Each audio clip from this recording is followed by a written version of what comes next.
Dulu mana ada percaya kalau ada besi terbang bisa ngangkat 400 orang? Percaya nggak? Besi terbang bisa ngangkat 400 orang? Nggak percaya. Sekarang Boeing 747 bisa. Jadi akal manusia berubah-berubah, tapi Quran dan hadis tidak pernah berubah. Sesuatu yang tidak bisa dicerna akal bukan berarti tidak betul. Akal kita yang belum sampai. Nabi Muhammad nyebrang langit, Isra dan Mi'raj, menembus dua alam, alam nyata menjadi alam gaib, dan alam dunia tembus ke alam langit. Dua alam ditembus. Mana masuk akal itu bisa begitu?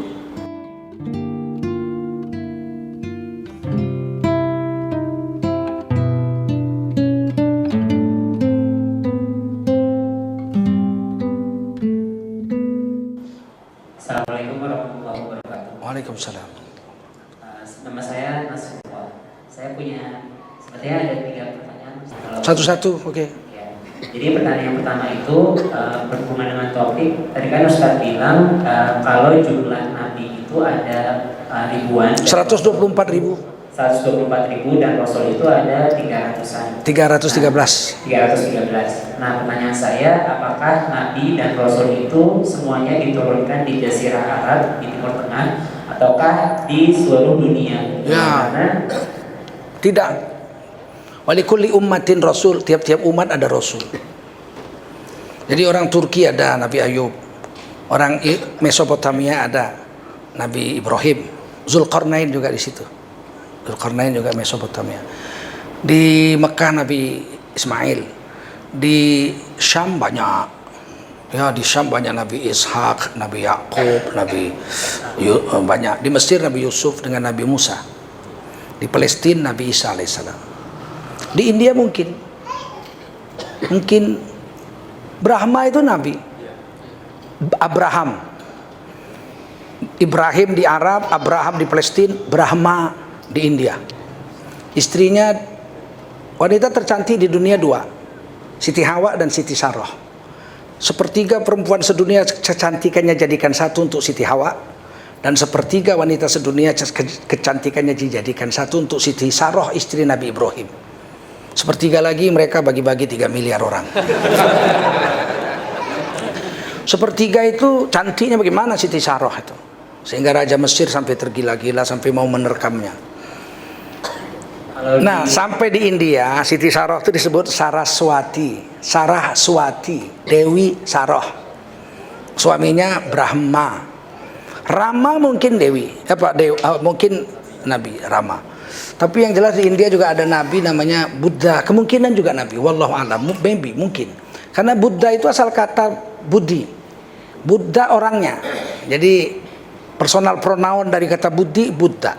Sang Buddha orang yang menerima budi. Budi adalah kabar dari langit. Budi dalam bahasa Arabnya wahyu. Buddha orang yang menerima wahyu, berarti nabi. Dan Buddha mengatakan saya nabi yang ke-24. Ada nabi terakhir yang ke-25 dari golongan kaum pedagang, dan akan turun untuk seluruh manusia sedunia. Sekarang masih menunggu di surga Metraya.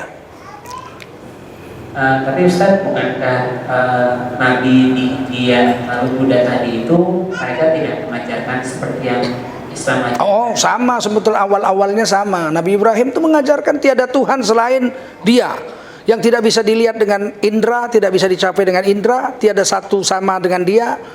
Sama persis itu, la ilaha illallah, sama. Dan wajib setiap hari orang Islam itu, pengikut Hindu itu sasteng, yaitu sujud ke tanah dengan 8 anggota tubuhnya. Sasteng itu kepala, hidung, tangan 2, dengkul dengan ujung kaki. Apa namanya? Sujud. Sasteng itu sujud. Dan wajib pergi ke Baitullah, di sebuah lembah, rumah suci, dan di situ ada 3 pintu masuknya. Mekah lah itu. Pergi ke sana. Cuman berubahnya itu kan setelah sekian ribu tahun. Berubah. Perubahan agama itu biasa terjadi. Saya aja mengalami itu. Makanya kalau tidak terus-terusan dakwah bisa bahaya. Begini, saya punya anak pertama, saya tidak kaya, saya pegawai negeri. Gaji saya 57.000. Saya nggak bisa akikahkan anak saya, Nafisah. Sampai agak besar lah. Sampai mulai saya beli celengan. Asal ada uang, masukkan ke celengan. Itu anak saya yang masukkan celengan. Terus anak saya selalu bilang, untuk apa nih Buya? ini untuk akekah, potong kambing atas namamu nakku. Terus sampai kira-kira umur 7 tahun lah, barulah saya bisa akekahkan anak saya yang pertama. Anak saya yang kedua, saya sudah kerja di Telkom. Gaji saya di luar pegawai negeri 5 kali lebih besar dari gaji pegawai negeri. Jadi gaji saya 7 kali lipat ya, 6 kali lipat dari gaji ketika anak pertama. Saya sudah kontrak di Telkom. Saya ngajar di USU setiap hari Sabtu, Senin, Selasa, Rabu, Kamis, Jumat saya ngajar di Telkom. Jadi saya dapat uang banyak. Nah, waktu anak saya lahir seminggu saya udah beli kambing 1 ekor. Nah, waktu disembelih untuk apa itu? Itu kambing ada di samping rumah saya. 1 harian di situ mau disembelih besok. Anak saya yang besar nanya, untuk apa itu Bu ya? Untuk akekah adikmu nak. Terus diam dia. Terus besoknya itu siang dipotong itu kambing. Potong dia, ya Bu ya, kan belum beli celengan katanya. Bayangkan itu, kan belum beli celengan. Iya nak, kenapa? Akekah kan harus nyelengi dulu. Saya nangis itu, ya Allah, berubah syariah agama ya kalau nggak ada dakwah.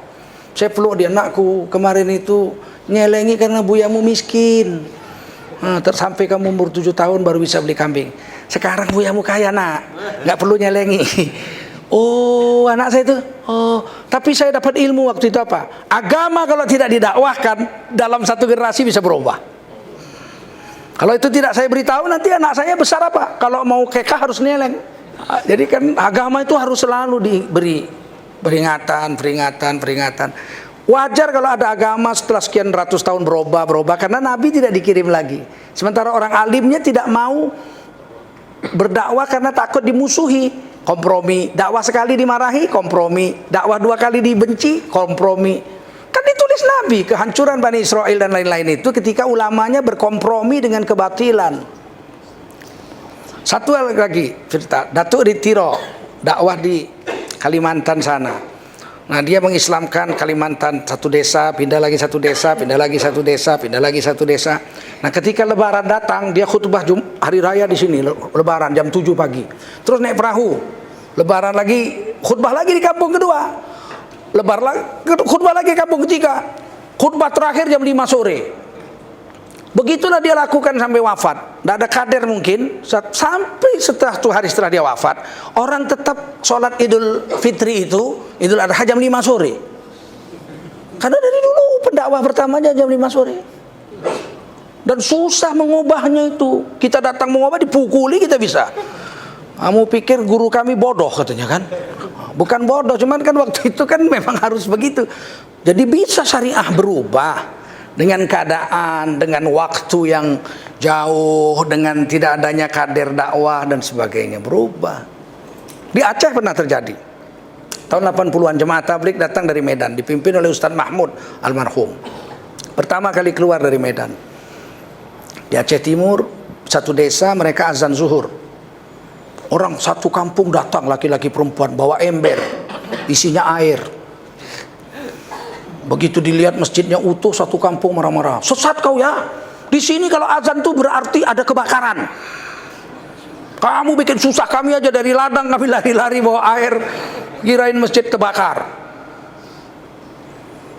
Sesat, diusir, dibawain parang, dibawain tombak mau dibunuh. Diusir. Sudah ketakutan semua sholat. Ya Allah, kami berlindung kepadamu ya Allah. Datang guru saya, Tuan Syahbudin Syah dari Medan, orang Aceh situ, Aceh Timur. Dia pas ke situ dikirim Allah. Dia ulama paling karismatik di Aceh Timur, Tengku Kemala namanya, guru saya, almarhum Syekh Syahbudin Syah. Dia marah-marah. Apa ini kalian semua? Mereka tidak sesat, mereka azan zuhur. Kalian yang sesat.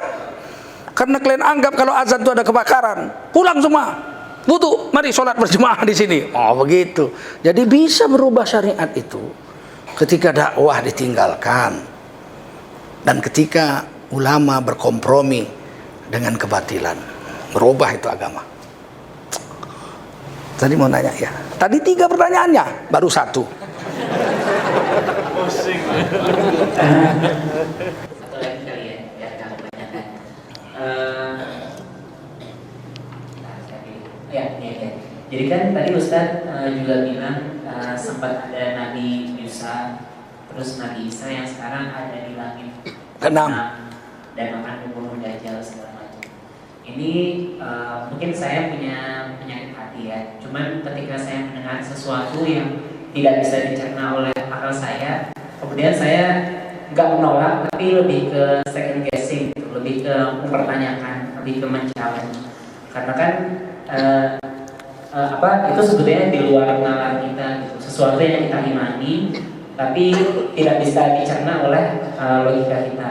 Nah sebetulnya Ustadz mohon tipsnya biar saya gimana sih caranya biar iman itu menancap dengan kuat mengenai hal-hal yang berbau gaib, termasuk juga kodo dan kodar. Begini, kalau sudah ada dalilnya sahih tentang turunan Nabi Isa itu kan 42 hadis.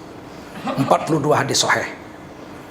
Tentang Dajjal dibunuh Nabi Isa itu juga puluhan hadis sahih. Kalau saya begini, akal saya akan buang kalau Quran dan hadisnya ada. Karena akal manusia ini bulus. Dulu mana ada percaya kalau ada besi terbang bisa ngangkat 400 orang? Percaya nggak?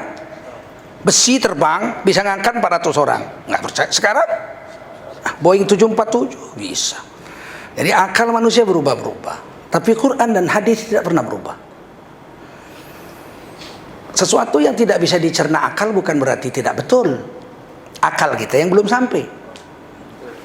Nabi Muhammad nyebrang langit, Isra dan Mi'raj, menembus dua alam, alam nyata menjadi alam gaib, dan alam dunia tembus ke alam langit. Dua alam ditembus. Mana masuk akal itu bisa begitu? Tapi kan kalau Allah kuasa apa susahnya? Idza arada syai'an ayyakula lahu kun fayakun, bisa aja. Karena bukan Nabi Muhammad sendiri yang pernah nembus langit. Nabi Adam dan Hawa pernah dari surga turun ke dunia, mati di dunia. Pakai baju apa coba? Pakai baju astronot? Nah, tidak. Kalau percaya Nabi Adam dan Hawa turun ke dunia, percaya nggak kamu Nabi Adam dan Hawa dari surga turun ke dunia? Percaya? Kamu keturunan Nabi Adam, bukan keturunan monyet. Jadi kenapa Nabi Adam kamu percaya, Nabi Muhammad kamu ragu? Kenapa kamu ragu Nabi Isa di langit ke-6 kemudian turun ke dunia, sedangkan Nabi Adam 100 tahun tinggal di surga kemudian turun ke dunia, mati di dunia? Nabi Adam kamu percaya, kamu bilang kamu keturunan Nabi Adam. Siti Hawa kamu percaya, kamu bilang kamu keturunan Siti Hawa, pernah 100 tahun di langit tinggal di surga. Kok Nabi Isa tinggal di langit ke-7, ke-6 turun lagi kamu nggak percaya? Kan berarti kan plan